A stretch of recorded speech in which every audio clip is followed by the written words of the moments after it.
انسانی زندگی جن دو اہم اور بنیادی ستونوں پر کھڑی ہے نا، جی بالکل. وہ دراصل ایمان اور تعلقات ہیں. بظاہر یہ الفاظ بہت سادہ لگتے ہیں.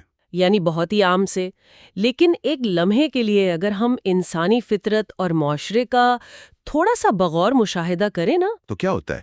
تو یہ دونوں چیزیں اکثر آپس میں ٹکراتی ہوئی نظر آتی ہیں. بالکل صحیح کہا آپ نے. مطلب خاندانی تقریبات ہوں یا روزمرہ کے قریبی رشتے، ہم سب جانتے ہیں کہ یہ کتنے دباؤ کا باعث بن سکتے ہیں. اور یہی دباؤ انسان کو اندر سے توڑتا ہے. بالکل. تو آج کے اس تفصیلی جائزے میں ہم بالکل اسی موضوع کی گہرائی میں جا رہے ہیں. یہ ایک بہت اہم موضوع ہے. ہاں، اور ہمارے سامنے آج محمد فاروق راشد کا ایک بے حد فکر انگیز مضمون ہے، جس کا عنوان ہے مذہب اور رشتے، توازن کی گمشدہ حقیقت. جی. اور اس سے پہلے کہ ہم گفتگو کا باقاعدہ آغاز کریں، یہ واضح کرنا بہت ضروری ہے کہ آج ہم صرف مصنف کے خیالات کو ڈیکوڈ کر رہے ہیں. یعنی ان کے دلائل اور ان کے زاویہ نگاہ کو سمجھنے کی کوشش کر رہے ہیں. بالکل. ہمارا مقصد کسی خاص نظریے، عقیدے یا سوچ کی تائید کرنا نہیں ہے، بلکہ ایک غیر جانبدارانہ جائزہ لینا ہے. صرف اس بات کا کھوج لگانا ہے کہ مصنف کے نزدیک جب انسان کے روحانی عقائد اور اس کے دنیاوی رشتوں میں تصادم ہوتا ہے تو انسانی نفسیات پر کیا گزرتی ہے. چلیں اس موضوع کی تہ کھولتے ہیں اور دیکھتے ہیں کہ یہ تحریر انسانی جذباتی کشمکش کو کس طرح بیان کرتی ہے. میں یہ کہوں گا کہ یہ ایک ایسا تجزیہ ہے جس کی اہمیت سے انکار ممکن ہی نہیں ہے. وہ کیوں؟ کیونکہ یہ کوئی خشک یا روایتی فلسفیانہ بحث نہیں ہے. اس کا براہ راست تعلق اس کیفیت سے ہے جس کے ساتھ ایک عام انسان ہر صبح بیدار ہوتا ہے. مطلب ہماری روزمرہ کی ذہنی حالت؟ بالکل. انسان مسلسل ایک کوشش میں مبتلا رہتا ہے کہ وہ اپنے اندرونی عقائد اور اپنے ارد گرد موجود انسانوں، یعنی والدین، شریک حیات، بچوں، ان سب کے ساتھ ایک ہم آہنگی پیدا کر سکے. اور مصنف نے اس کشمکش کو بہت باریک بینی سے پیش کیا ہے نا؟ جی، وہ بتاتے ہیں کہ جب یہ توازن بگڑتا ہے تو نقصان صرف ذہن کا نہیں ہوتا. بالکل، بلکہ انسان کی پوری روحانی اور جذباتی ہستی اس کی قیمت چکاتی ہے. بالکل ایسے ہی ہے. مضمون کے آغاز میں ہی جو تصور پیش کیا گیا ہے وہ تعلقات کی دو مختلف سمتوں کی نشاندہی کرتا ہے. یہ بہت دلچسپ تصور ہے نا؟ مصنف کے مطابق ایمان دراصل انسان کو اس کے خالق سے جوڑتا ہے، اور رشتے اسے معاشرے سے وابستہ رکھتے ہیں. ہاں، اگر اسے انتہائی سادہ الفاظ میں بیان کیا جائے تو میں اسے اس طرح سمجھتی ہوں کہ ایک طرف وہ عمودی یا ورٹیکل رسی ہے جو انسان کو اوپر آسمان کی طرف، یعنی ایک برتر طاقت سے جوڑتی ہے، اور دوسری طرف وہ افقی یا ہارزونٹل دھاگے ہیں جو اسے دائیں بائیں موجود دیگر انسانوں سے باندھے ہوئے ہیں. اور انسان ان دونوں کے درمیان ایک مرکزی نقطے کی طرح کھڑا ہے. لیکن یہاں ایک سوال یہ ابھرتا ہے کہ تاریخ ہمیں ان دونوں کے توازن کے حوالے سے کیا بتاتی ہے؟ یہ ایک اہم نقطہ ہے. مطلب کیا واقعی ان دھاگوں کو ایک ساتھ سنبھالنا اتنا ہی آسان ہے جتنا یہ سنائی دیتا ہے؟ یہاں جو بات سب سے زیادہ حیران کن ہے وہ یہ ہے کہ تاریخ ہمیں ایک بالکل مختلف داستان سناتی ہے. خاص طور پر پیغمبروں اور مصلحین کی تاریخ. بالکل. ان شخصیات اور ان کے پیروکاروں کی زندگیاں دیکھیں. جب بھی اس عمودی رسی اور ان افقی دھاگوں کے درمیان شدید کھچاؤ پیدا ہوا اور کسی ایک کا انتخاب ناگزیر ہو گیا تو ہم دیکھتے ہیں کہ انہوں نے اپنے قریبی ترین خونی رشتوں کی قربانی دے دی. صرف اپنے ایمان کو، اپنے نظریے کو ترجیح دینے کے لیے. جی.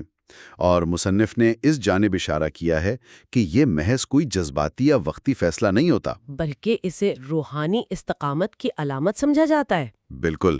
ایک انسان کے لیے اپنے ہی خاندان کی شدید مخالفت برداشت کرنا اور اپنوں کو چھوڑ دینا یہ کوئی معمولی بات نہیں ہے. بالکل نہیں ہے. اچھا، ایک منٹ اس نقطے پر تھوڑا سا رکتے ہیں. جی بتائیں. اگر ہم عمومی طور پر دیکھیں تو مذہب یا ایمان کا ایک بڑا مقصد تو یہی بتایا جاتا ہے کہ وہ معاشرے کو جوڑتا ہے، خاندانوں کو متحد کرتا ہے. ہاں، اور انسانوں کے درمیان محبت پیدا کرتا ہے. تو پھر تاریخ میں اس قدر سخت انتخاب کی نوبت کیوں آتی ہے؟ یہ ایک بہت ہی منطقی سوال ہے. مطلب کیا مصنف نے اس بات کی کوئی وضاحت کی ہے کہ کیوں ایک روحانی راستے پر چلنے والے کو بسا اوقات اپنے ہی رشتوں کو کاٹنا پڑتا ہے؟ جی، مصنف کے نزدیک مذہب یقیناً جوڑنے کا نام ہے، لیکن اس کی بنیاد حق اور سچائی پر ہوتی ہے. حق پر۔ ہاں، جب خونی رشتے انسان کو اس حق سے ہٹانے پر مجبور کرنے لگیں یا اس کی روحانی سالمیت کے لیے خطرہ بن جائیں، تو وہاں اصولوں کی بالادستی خونی رشتوں کی محبت پر غالب آ جاتی ہے۔ بالکل۔ ایمان کی طاقت اتنی زبردست بتائی گئی ہے کہ وہ انسان کو دنیاوی اور مادی وابستگیوں سے بالاتر ہو کر سوچنے کی صلاحیت دیتی ہے۔ یعنی یہ وہ مقام ہے جہاں عقیدے کی بنیاد پر قائم ہونے والا تعلق خون کی بنیاد پر قائم ہونے والا تعلق سے زیادہ گہرا ثابت ہوتا ہے۔ جی، اور زیادہ مضبوط بھی۔ یہ بات واضح کرتی ہے کہ اصولوں پر سمجھوتا نہ کرنے کی قیمت اکثر تنہائی کی صورت میں چکانی پڑتی ہے۔ بدقسمتی سے ایسا ہی ہوتا ہے۔ لیکن زندگی ہمیشہ ان عظیم تاریخی فیصلوں کے گرد تو نہیں گھومتی نا؟ ہاں، روزمرہ کی زندگی مختلف ہوتی ہے۔ مصنف نے تحریر کا رخ ایک اور انتہائی اہم، بلکہ یوں کہیے کہ قدر تاریک پہلو کی طرف موڑا ہے۔ رشتوں میں زہر کا گھل جانا۔ بالکل۔ اگر ایک ایسے منظرنامے کو دیکھا جائے جہاں رشتوں میں وہ محبت، احترام اور حسن سلوک ہی باقی نہ رہے جس کی ان سے توقع کی جاتی ہے، تو وہ رشتے ایک سہارا بننے کے بجائے ذہنی اذیت بن جاتے ہیں۔ اور مصنف کا دعویٰ ہے کہ اس ذہنی بوجھ کے اثرات انسان کی روحانی زندگی کو بالکل مفلوج کر دیتے ہیں۔ اور یہ وہ حقائق ہیں جنہیں ہمارے معاشرتی ڈھانچے میں اکثر دبا دیا جاتا ہے۔ بات نہیں کی جاتی اس پر۔ مصنف نے انسانی ہستی کو محض ایک گوشت پوشت کی مشین کے طور پر پیش نہیں کیا ہے، بلکہ اسے ایک انتہائی حساس، جذباتی اور روحانی وجود قرار دیا ہے۔ بالکل۔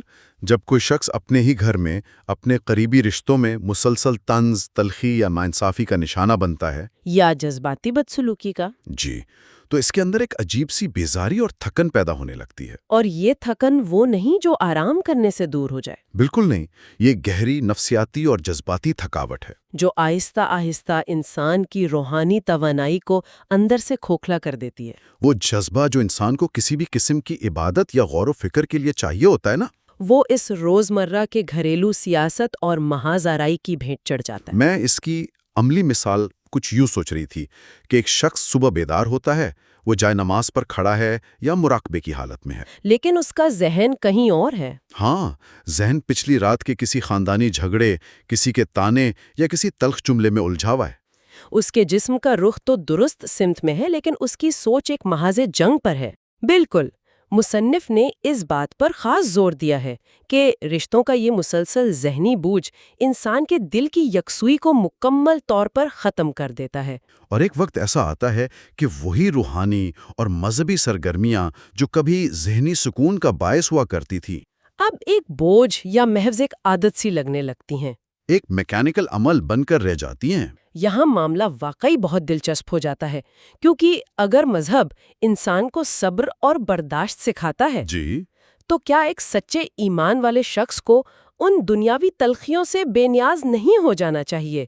یہ ایک بڑا سوال ہے۔ مطلب کیا واقعی رشتوں کی یہ تلخی انسان کو خدا سے دور کر سکتی ہے؟ میں سمجھتا ہوں یہ مصنف کی تحریر کا سب سے نازک اور چبھتا ہوا سوال ہے۔ بظاہر نظریہ تو یہی کہتا ہے کہ ایمان انسان کو مضبوط بناتا ہے اور اسے ہر قسم کی دنیاوی تلخیوں کو سہنے کا حوصلہ دیتا ہے، لیکن مصنف نے ایک بہت ہی تلخ زمینی حقیقت کی جانب اشارہ کیا ہے۔ جی، جب انسان ایک ایسے ماحول میں قید ہو جہاں دن رات جھگڑے ہوں، مسلسل الزام تراشیاں ہوں، اور ذہنی سکون عنقا ہو چکا ہو، تو وہاں انسانی نفسیات ایک خاص حد کے بعد جواب دے جاتی ہے۔ انسان فطری طور پر تکلیف سے فرار چاہتا ہے، اور اس فرار کے نتیجے میں وہ اکثر خاموشی یا گہری تنہائی کا شکار ہو جاتا ہے۔ یا پھر ایک مکمل بے حسی جسے ہم ایپیتھی کہتے ہیں، اس کا شکار ہو جاتا ہے۔ اور اس بے حسی کی حالت میں اس کے پاس مطالعہ کرنے، غور و فکر کرنے یا خالق سے لو لگانے کی کوئی جذباتی سکت باقی نہیں بچتی۔ وہ بس دن گزارنے کی مشین بن جاتا ہے۔ یعنی وہ برداشت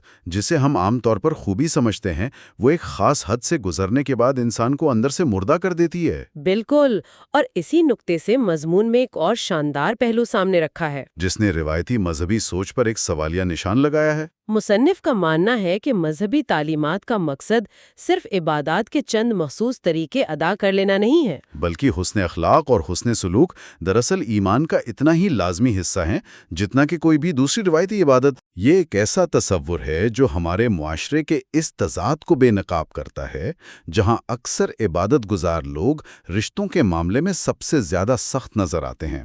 یہ مشاہدہ واقعی بہت گہرا ہے۔ مصنف نے واضح کیا ہے کہ اگر کوئی شخص بظاہر بہت مذہبی ہے، وہ ہر فریضہ پابندی سے ادا کر رہا ہے، لیکن اس کے ساتھ ہی وہ اپنے شریک حیات کے ساتھ بدسلوکی کرتا ہے، اپنے بچوں پر بلا وجہ سختی کرتا ہے، یا اپنے رشتہ داروں کے حقوق غصب کرتا ہے، تو حقیقت میں اس کا وہ مذہب معاشرے کے لیے بالکل بے ثمر ہے۔ تحریر یہ ثابت کرتی ہے کہ ہمارے انسانی تعلقات دراصل ہماری اندرونی روحانی کیفیت کا آئینہ ہوتے ہیں۔ بالکل، ایک شخص جو اندر سے پرسکون اور روحانی طور پر جڑا ہوا ہے، اس کے رویے میں خود بخود نرمی، شفقت اور انصاف جھلکے گا۔ یعنی ایمان محض مان لینے کا نام نہیں ہے، بلکہ اس کے مطابق اپنے رویے کو ڈھالنے کا نام ہے۔ اگر آپ کا رویہ ظالمانہ ہے تو آپ کی عبادات محض ایک رسم بن کر رہ جاتی ہیں۔ تو اگر ہم اس بات کو مان لیں کہ انسانی رشتے ہماری روحانیت کا آئینہ ہے، تو ذرا اس آئینے کے دھندلا جانے یا ٹوٹ جانے پر غور کیا جائے۔ اگر کوئی شخص مسلسل اس بدسلوکی اور ناانصافی کا شکار ہو رہا ہے جس کا ذکر مصنف نے کیا، جی، تو اس کے اندرونی نظام میں کیا تبدیلیاں آتی ہیں؟ بہت گہری تبدیلیاں آتی ہیں۔ کیونکہ جب کوئی مسلسل ظلم سہتا ہے تو اس کے اندر محرومی پیدا ہوتی ہے۔ کیا مصنف نے اس محرومی کے طویل مدتی اثرات کا کوئی احاطہ کیا ہے؟ اگر ہم اس بات کو وسیع تر تناظر میں دیکھیں تو مصنف نے اسے ایک نفسیاتی چین یا چین ری ایکشن کے طور پر پیش کیا ہے۔ چین ری ایکشن؟ وہ کیسے؟ جب ناانصافی اور بدسلوکی طویل عرصے تک برداشت کی جائے تو ابتدا میں تو وہ ایک عام سی ناراضگی ہوتی ہے۔ صحیح۔ لیکن وقت کے ساتھ ساتھ وہ ناراضگی زندگی کے بارے میں ایک مجموعی منفی سوچ میں تبدیل ہو جاتی ہے۔ اور پھر وہ انسان ہر رشتے کو شک کی نگاہ سے دیکھنے لگتا ہے؟ بالکل، یہ منفی سوچ صرف اسی ایک رشتے تک محدود نہیں رہتی جس سے اسے تکلیف پہنچی تھی، بلکہ یہ ایک زہر کی طرح پھیل کر انسان کی پوری شخصیت کو اپنی لپیٹ میں لے لیتی ہے۔ وہ انسانوں سے تو دور ہوتا ہی ہے، لیکن اس کے ساتھ ساتھ وہ اس برتر طاقت یعنی خدا سے بھی شکوہ کرنا ہو جاتا ہے کہ اسے اس تکلیف دہ صورتحال میں کیوں تنہا چھوڑ دیا گیا۔ جی، وہ تنہائی کا احساس بہت گہرا ہوتا ہے۔ یہ تو ایک انتہائی خوفناک کیفیت ہے، یعنی وہ شخص جو زیادتی کا شکار ہے وہ اپنی روحانیت کھو رہا ہے۔ لیکن یہاں ایک اور زاویہ بھی ہے جسے نظر انداز نہیں کیا جا سکتا۔ وہ کون سا؟ جو شخص ظلم کر رہا ہے، جو اپنے قریبی لوگوں پر تلخی اور سختی کو اپنا معمول بنائے ہوئے ہے، اس کی اندرونی کیفیت کیا ہوتی ہے؟ یہ ایک بہت اہم پہلو ہے۔ بظاہر تو وہ شاید بہت طاقتور اور کنٹرول میں نظر آتا ہو۔ کیا مصنف نے اس ظالم کی نفسیات کے بارے میں کچھ بتایا ہے؟ جی، اس پر کافی روشنی ڈالی گئی ہے۔ جو لوگ اپنے رشتوں میں دوسروں پر ظلم کرتے ہیں یا جن کا رویہ ہمیشہ تلخ اور تکبر پر مبنی ہوتا ہے، وہ چاہے بظاہر جتنے بھی پرسکون دکھائی دیں، در حقیقت وہ خود بھی ایک مسلسل اندرونی بے چینی اور عذاب کا شکار رہتے ہیں۔ کیونکہ کوئی بھی انسان دوسروں کی نیندیں اڑا کر، دوسروں کا سکون چھین کر خود کبھی ایک پرسکون زندگی نہیں گزار سکتا۔ بالکل نہیں، ان کا اپنا روحانی نظام بھی اتنا ہی کھوکھلا ہو چکا ہوتا ہے جتنا کہ اس شخص کا جس پر وہ ظلم کر رہے ہیں۔ یہ تو ایک دو دھاری تلوار ہے جو رشتوں کے دونوں جانب موجود انسانوں کی روحانیت کو کاٹ رہی ہوتی ہے۔ آپ نے بالکل صحیح تشبیہ دی۔ تو اس سب کا مطلب کیا ہے؟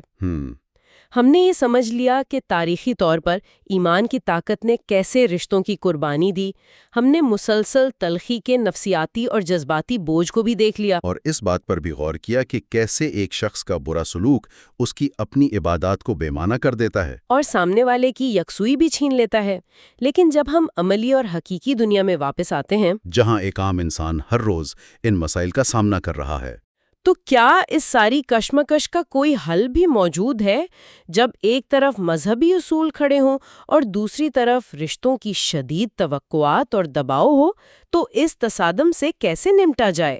مصنف کی جانب سے پیش کیا گیا حل انتہائی متوازن اور گہرے غور و فکر کا نتیجہ ہے۔ انہوں نے کیا درمیانی راستہ تجویز کیا ہے؟ وہ اس بات پر زور دیتے ہیں کہ انسان کو ہر حال میں حق، سچ اور اپنے ایمان کے اصولوں پر قائم رہنا چاہیے۔ صحیح۔ اگر کبھی ایسا مقام آ جائے جہاں تصادم ناگزیر ہو تو اصولوں پر سمجھوتا نہیں کیا جا سکتا، لیکن اس کے ساتھ ہی ایک بہت بڑی شرط رکھی گئی ہے۔ جی، اور وہ شرط یہ ہے کہ حق پر قائم رہنے کا مطلب یہ ہرگز نہیں ہے کہ انسان کا رویہ تلخ، سخت، متکبرانہ یا اشتعال انگیز ہو جائے۔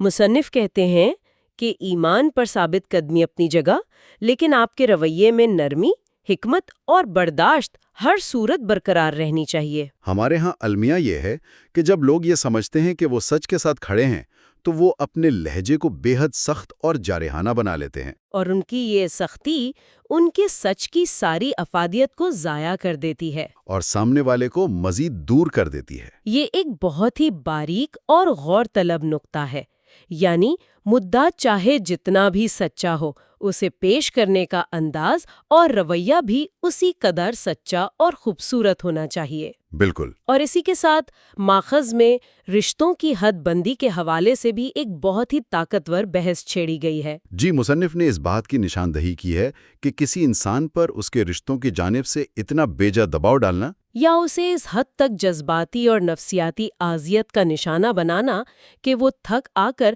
اپنی روحانی زندگی سے ہی بیزار ہو جائے، یہ بذات خود ایک انتہائی سنگین معاشرتی ناانصافی ہے۔ محبت، احترام اور باہمی اعتماد پر قائم رشتے انسان کی ڈھال بنتے ہیں۔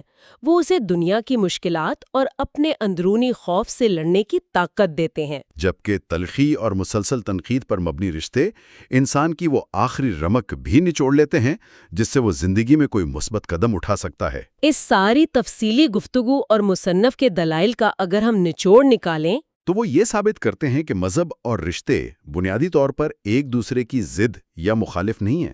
ایسا نہیں ہے کہ اگر آپ نے ایک کو چن لیا تو آپ کو لازماً دوسرے کو ترک کرنا پڑے گا، بلکہ اپنی اصل شکل میں یہ دونوں ایک دوسرے کو مکمل کرنے والے عناصر ہیں، کمپلیمنٹری ایلیمنٹس۔ یہ ایک ہی عمارت کے دو اہم ستون ہیں۔ حقیقی مذہب انسان کو وہ اعلیٰ اخلاق، وہ صبر اور عدل کا وہ نظریہ سکھاتا ہے جس کی بنیاد پر ہی بہترین اور مضبوط رشتے قائم کیے جا سکتے ہیں۔ اور دوسری جانب جب ایک انسان کے ارد گرد اچھے، مضبوط اور محبت بھرے رشتے موجود ہوتے ہیں تو وہ ذہنی سکون، وہ اعتماد اور وہ جذباتی طاقت فراہم کرتے ہیں جس کی ضرورت اسے اپنے خالق سے اپنا تعلق گہرا کرنے اور اپنی روحانیت پر پورے دھیان کے ساتھ عمل کرنے کے لیے ہوتی ہے۔ یعنی ایک کا وجود دوسرے کو بہتر اور مضبوط بناتا ہے۔ جب تک اس عمودی رسی اور افقی دھاگوں کے درمیان ایک خوبصورت توازن قائم نہ ہو، زندگی کا توازن درست حالت میں نہیں رہ سکتا۔